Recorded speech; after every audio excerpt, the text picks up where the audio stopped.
Hello, beautiful people. I'm sorry, guys.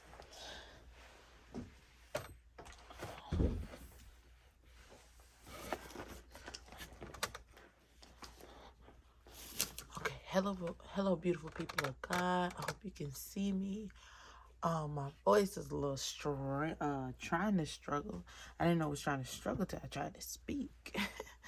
But anywho, with that being said, I just want to come on here and talk to you guys. I want to show y'all my Bible that I took serious as a teenager. This is my teenage Bible that my mom gave me. And I don't know if y'all probably don't know how old I am, but it wasn't that long ago that I was a teenager, so it's probably why it don't look like completely destroyed, but you could tell it was loved. You could tell it was used, okay? That's just that. On that, it's actually missing like a lot of the Bible. Sometimes I find bits and pieces. That thing hurt me. I should have probably started taping it, but there's like, you know what? At the time, as I saw it breaking down, I was just like, oh my gosh, what I'm going to do? Common sense sort of told me to tape it, but I did not. And now that I'm seeing all these social media things, people rebinding Bibles, I could have rebinded this and I would have been extremely happy. But I'm not going to be mad because God has blessed me to have several Bibles. But I just like this particular one because I love the memory of knowing that I read this Bible. Now, this is aesthetically pleasing to me because I like to see Bibles that look like they've been used. Another thing I like to see is highlighters and pens in Bibles. I don't know, it just does something for me to see it. But I think this is a better vision than that. You know, social media has made it a trend to have your Bibles look like that. And I pray to God when I see these Bibles looking like that, it's just not looking like that for Instagram or Facebook or YouTube, but it's actually looking like that because people are really taking the time to study. Because it's really pretty. I'm not gonna lie. And of course I would love for mine to look like that as well. But I also want people to study the word. It's so important to study the word. I'm in Leviticus at this moment, mainly because that's where my Sunday school class is, and I'm teaching the Sunday school for a while. Y'all know I come on here sometimes and do Sunday school, and I actually have a video for you guys where I was showing you me studying the word, trying to prepare myself for Sunday school. And we were in Leviticus chapter 22, and this week we will be in chapter 23. It's basically talking about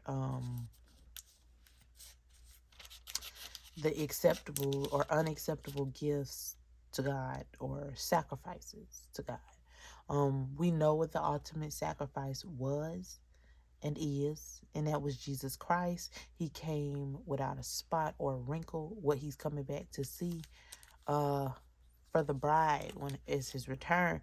But Jesus was the ultimate sacrifice. He was completely perfect. Completely perfect. I wish I had the opportunity to know who Jesus was, actually walk with him so I could see everything that he did, because probably some of the things that we consider perfect is not perfect, or what we consider imperfect is perfect. You understand what I'm saying? So that's what we're talking about. Leviticus is a lot of, I would say, telling you, lawing you. Like, you do it this way, don't do it that way. If you do it that way, you will die. Plain and simple. I don't have time to play with y'all. I done told you how to come to me. I am God. I am holy. You cannot step to a being such as I in any manner. Okay? So, it's in the chapter 23. And I'm going to just read a little bit. I'm not going to even give y'all a lesson. It says, the Lord said to Moses, speak to the Israelites. Now in chapter 22, the Lord said to Moses to speak to Aaron and his sons. We know that Aaron was the first priest, and that his sons were also priests. They were part of the priesthood. It was four of them. I actually wrote their names right here. It was Nadab, Abihu, Eleazar, Ethamar. Ethamar. But it said, the Lord speaks to the Israelites and say to them, these are my appointed feasts, the appointed feasts of the Lord, which you are to proclaim as a sacred assembly. And then right here it says the Sabbath. There are 6 days when you work, but the 7th day is a Sabbath of rest, a day of sacred assembly. You are not to do any work wherever you live. It is a Sabbath to the Lord. I know every religion does not do this, but I'm like feeling tired, y'all. And I'm just like, God said it for a reason. Should we be doing it too?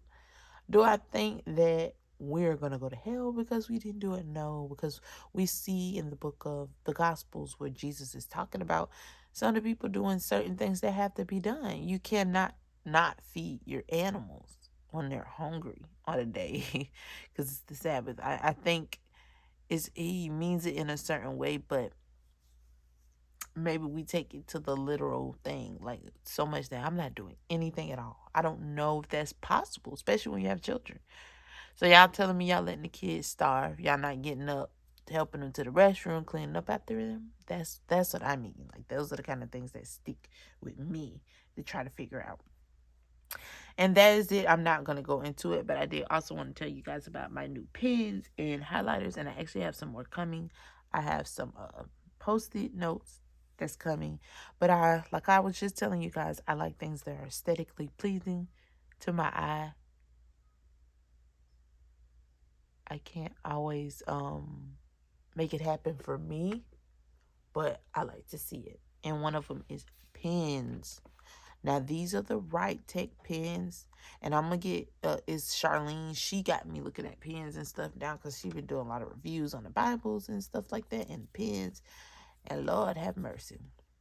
But here it is. These are called like the vintage, I think, ones. Vintage ones. And that's what caught me because I've been seeing a lot of these favorable colors on TikTok and things of that nature. I actually used it, probably not this color. I actually used another color right here. Now, this is also a highlighter. These are the highlighters. These are by Diverse B. And I've been seeing these all over TikTok and People Bibles. So I decided to try it. I know years ago when I first went to mortuary school, college, it was a young, Miss Audrey. She used to have these kind of highlighters, and they were different. Like they are, let me see if I got this. This is what we had. Because these are the same. These are made of gel. These are gel. Got to be. Or maybe they're different. I don't know. But they remind me of these. Like right here. And I love them. But they kind of make your page messy if you don't use them correctly. And I mean that. You have to be kind of soft with these. Or they're going to crumble on your page.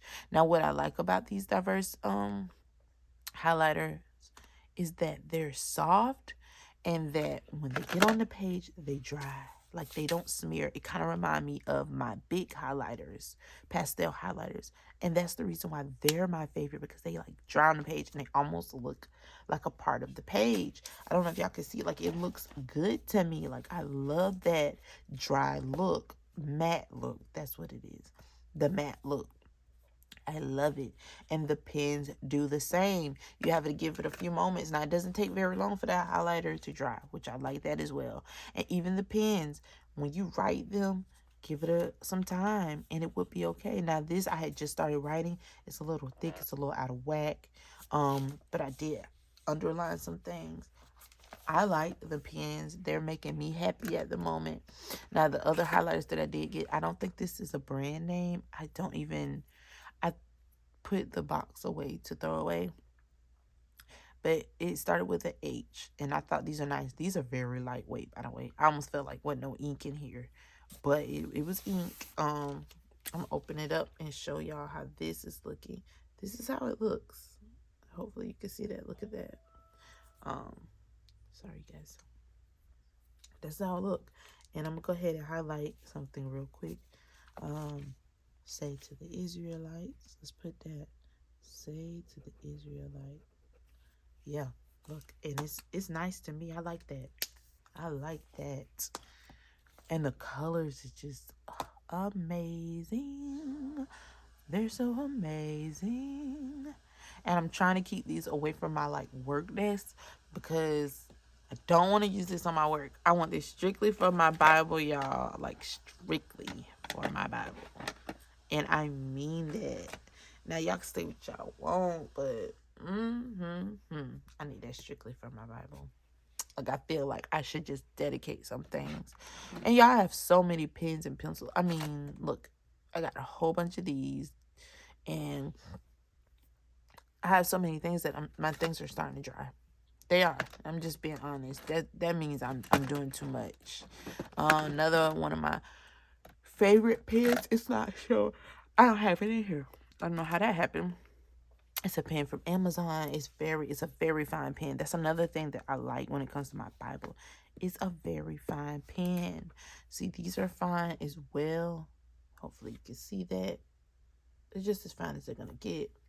I think this is 0.7, if I'm not mistaken. But I like it where you can just, here we go, we're going Israelites. You just go under there. And then when you write, it's just write so beautifully. God is talking to his people. God is talking to his people.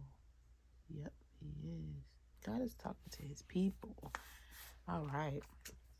I like it. And my best handwriting is not happening right now. I guess it got to warm up in the mornings. I don't know what's going on. But that is just it for my video for today.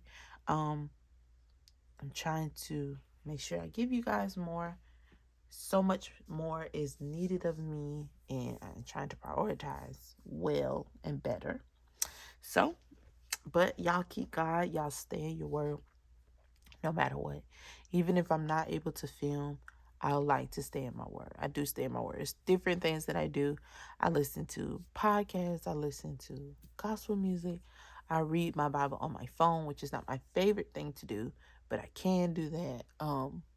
In a time where it just seems like everything is trying to be chaotic and keep me out of his word, I still have to manage to find myself there no matter what. If I read my devotional, what has the word in it, I am going to get his word in me some way or another. Even if I don't get to actually sit down and study and understand what it's saying, I still feed myself food. You know how sometimes you're sick, you don't want to eat, but you eat for your strength? That is what the word is for me.